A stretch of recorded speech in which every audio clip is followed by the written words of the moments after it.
Hey everybody, it's time for another gaming vlog. And I have got a ton of stuff that I want to talk to you guys about in this one. It's going to be a little bit of a loose format. Got a lot of things I want to touch on, and I think the best thing for me to do is going to be to just jump in here and dive in. So you probably noticed that there hasn't been a lot of content on the channel since the last gaming vlog, and if you watched that vlog, you probably at least somewhat understand why that's been the case. But I did want to touch on a couple of things that have been going on that people who only watch me here on YouTube may not be aware of. So I've mentioned this a few times in the past, but just to reiterate it here, following me on Twitter is a really great idea if you're interested in keeping up with all the different content that I produce, because that's the one place where I always post everything about what I'm doing, regardless of where it ends up living, whether it's here on YouTube or over on Twitch or on my blog or wherever the case may be. There's a link to that in the banner for my channel. I'll put a link to my Twitter in the description down below. Make sure that if you are not following me there and you want to keep up on this stuff, you go ahead and do that, because that's really, for years now, been the best way to keep track of content that I'm posting. Having said that, those of you who only watch me here on YouTube probably are not aware of the fact that I have started streaming once again on Twitch. And the main reason that I've started doing that is because I have been really interested in getting back into making content, but unfortunately do not have the time to invest in making the kind of edited short form content that you're used to seeing here on YouTube. For example, a typical initial impressions or state of the game or game review that I do here on YouTube usually takes upwards of 3 to 4 to 5 hours for me to produce. And I simply just do not have that kind of time currently to sit down and work on making a video. Even a gaming vlog like this, I will probably spend an hour or more getting this thing together and edited and ready to be put onto YouTube. And so, what Twitch offers me is the ability and the opportunity to get some gameplay out there, talk about a game that I'm playing and I'm currently interested in, potentially interact with you guys a bit, and do all of that in a single take. The format may not be perfect. I may stumble over my words occasionally. The gameplay may not be ideal, but at least it's a way for me to get some content out there and have some fun and do something that hopefully at least some of you will find interesting. It's actually been a couple of weeks now since I started doing that, and I've got a few streams backlogged on the video on demand portion of Twitch. So if anybody's interested in going and checking those out, you certainly can go and do that. I am not, however, going to post highlights from Twitch the way that I used to here on the YouTube channel. And the main reason for that is because I really feel as though my presence here on YouTube is best served by these short form, edited, compact 5 to 10 minute videos. And I want to kind of stick with that. Anytime I want to make content that's of that sort, or I have the time to make that sort of content, I want YouTube to be the place where that appears. So that will continue to be the case. Now, does that mean there's going to be a lot of videos here on YouTube this year in 2017? Probably not, because as I said before, I don't really have a lot of free time to do that sort of thing. However, if any of them are made, this is where they will be. So by all means, stay subscribed, stay frosty. You never know when something's going to pop up here. Having said all that, I am having a really good time playing on Twitch. I've mostly been playing Atlas Reactor, although I've also streamed some Rocket League.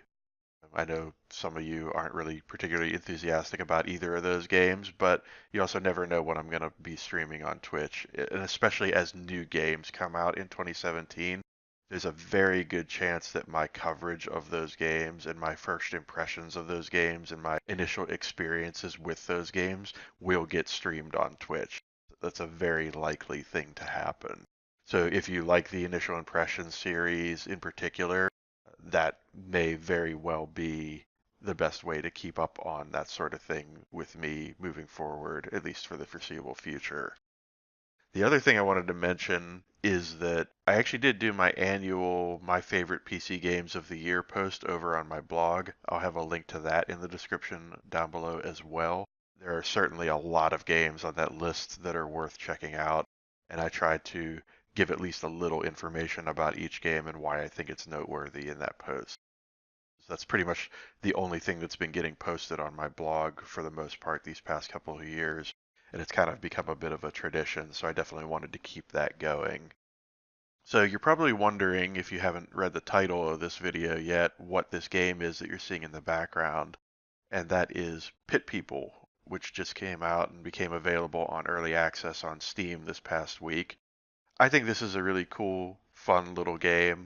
The one thing that I really am attracted to it by is the fact that they've implemented co-op throughout the campaign.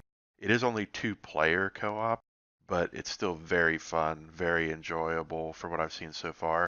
I was a little bit concerned when I saw the initial screenshots for the game that the art style may prove to be a little off-putting, but they've really put a lot of effort into things like animations and little flourishes and audio video stuff, tweaks and touches to really sell the art style of this game and really make it feel polished and refined and well produced. In fact, the only real major issue that I see with this game in its early access state is just that they haven't finished all the content for it. But it seems as though the core fundamental gameplay and the core fundamental design of the game is really solid.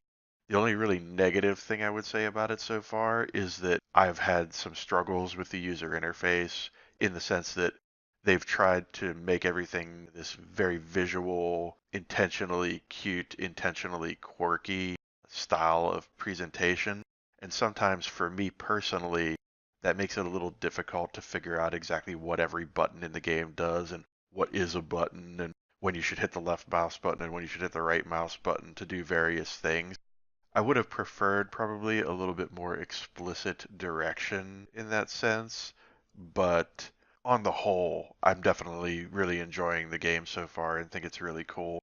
I've gotten to play some single player, I've gotten to play some co-op, and got to play through the whole tutorial and some quests and such beyond that.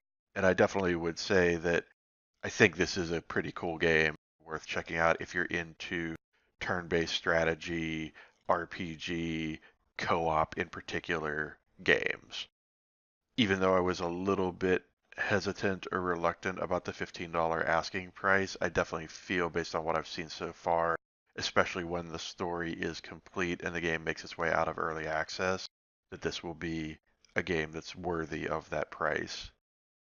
So the other thing I did want to talk about briefly is the fact that I have decided to re-enter the console gaming space to a certain extent.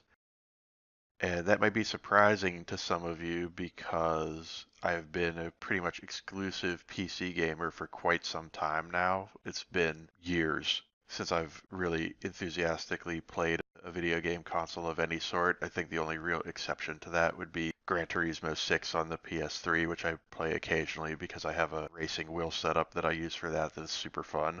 However, I have decided after much consideration that I'm going to jump on the Nintendo Switch bandwagon for various reasons. And actually, one of the things I'm planning to do at some point over the next couple of weeks is do a blog post about a PC gamer's perspective on the Nintendo Switch. And I will definitely be posting that to Twitter whenever that becomes available for you folks to read. And my intention there is to elaborate on my reasons why I've decided to pre-order that system and decided to give it a shot and evaluate it and really introduce it into my sort of gaming ecosystem. I'm definitely looking forward to exploring that in more detail over the upcoming months, especially now that we know that the Switch's launch date is going to be March 3rd. It's not going to be too much longer. The folks are going to have to wait to get their hands on that thing and really dive into it. So I think it's going to be an exciting little addition to my content creation possibilities. And I will definitely keep you guys posted on what I'm doing with the Switch moving forward.